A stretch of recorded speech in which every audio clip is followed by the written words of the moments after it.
જય શ્રી કૃષ્ણ વૈષ્ણવો, દેશ વિદેશમાં વસતા મારા વાલા વૈષ્ણવો તથા મારા ખાસ યુવા મિત્રો, સર્વપ્રથમ આપણે આપણા ઈષ્ટદેવનું સ્મરણ કરીએ. શ્રી કૃષ્ણાય નમઃ, શ્રી ગોપીજન વલ્લભાય નમઃ, શ્રી આચાર્ય ચરણ કમલેભ્યો નમઃ, શ્રી ગુસાઈજી પરમ દયાળવે નમઃ, શ્રી ગુરુવે નમઃ, શ્રી યમુના મહારાણને નમઃ.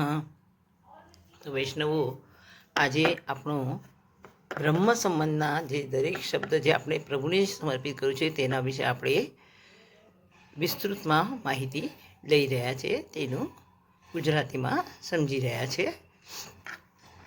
તો હવે આપણે અત્યાર સુધી આપણા બાકી કર્મોનું વર્ણન કર્યું. આપણા કર્મેન્દ્રિય, જેવી રીતે આપણી કર્મેન્દ્રિય બતાવીને આપણે કે આ 5 જ્ઞાનેન્દ્રિય અને 5 કર્મેન્દ્રિય વાણી, હાથ, ઉદા અને ઉપસ્થ, એ બધાનો શું ઉપયોગ છે, વાણી, હાથ વગેરેને એ આપણે જોયું કે આપણે વાણીથી સારું બોલશું, હાથથી હું સારા માટે શું કાર્ય કરીશ, પગે હું તારા મંદિરે આવીને દર્શન કરીશ, અને ગુદા અને ઉપસ્થથી હું મળમૂત્રનો ત્યાગ કરીને નિરોગી રહીશ, જેથી હું તારી સેવામાં તત્પર રહી શકું. તો તે મને આળસ ન આવે, મને કોઈ રોગથી પીડિત ન થાઉં, તે પ્રમાણે હું તે માટે તે બધું તને હું સમર્પિત કરું કે તું બધું મારું વ્યવસ્થિત રાખ, તારે જ બધું કરવાનું છે. એ પ્રમાણે એ થઈ ગયું. હવે આગળની છે આપણી જ્ઞાનેન્દ્રિય. જ્ઞાનેન્દ્રિય પણ આપણે કીધી તે જ્ઞાનેન્દ્રિય એટલે શું છે?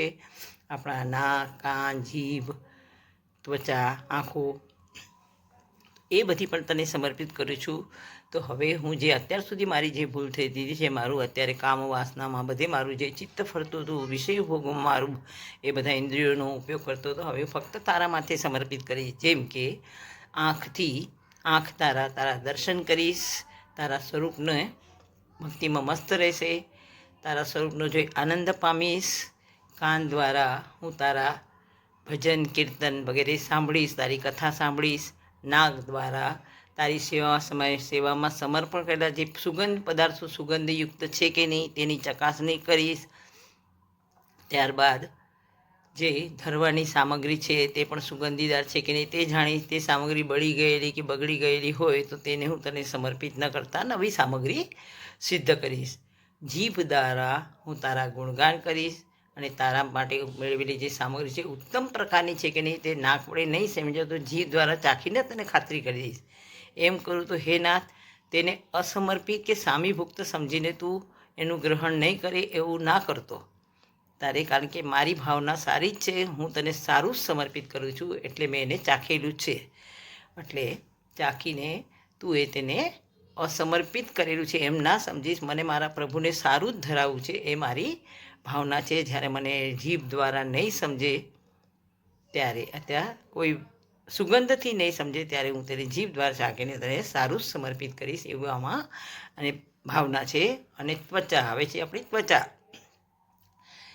અને ત્વચા દ્વારા એટલે આપણે જે પણ ભગવાનની સામગ્રી કરીએ તે ગરમ છે, ઠંડી છે, એ જોવાની, એનાથી પ્રભુ આપણા દાઝી ન જાય તે હું એ પ્રમાણે કામ કરીશ. અને હું જે કામ સુખનું, જે વિષય સુખનું જે હું ભોગ કરીશ તે પણ એ બાળકોની નિર્મિતિ માટે, ને એવા બાળકો કે જે મારા પ્રભુની સેવામાં સદા પોતાને સમર્પિત કરે તે માટે હું કામભોગનો પણ કામ વિષયનો પણ હું ઉપભોગ લઈશ, પણ તે મારા વિકારો પોષવા માટે નહીં. આમ દેહના તમામ કાર્યો અર્પણ કરવાથી પવિત્ર બનશે.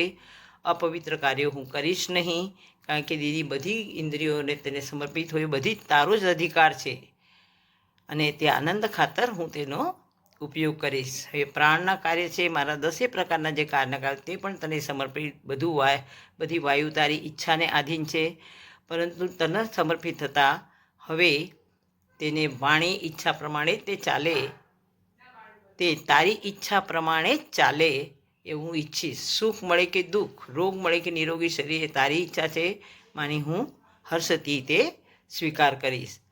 હવે અંતઃકરણના જે કાર્યો છે એ બધું તને સમર્પણ. હવે ખોટા વિચારો કરીશ નહીં, સેવાપયોગી મનોરથ કરી તારી કૃપાથી નિર્મળ બનેલી મારી બુદ્ધિ મારી પાસે સારા જ કાર્ય કરાવશે.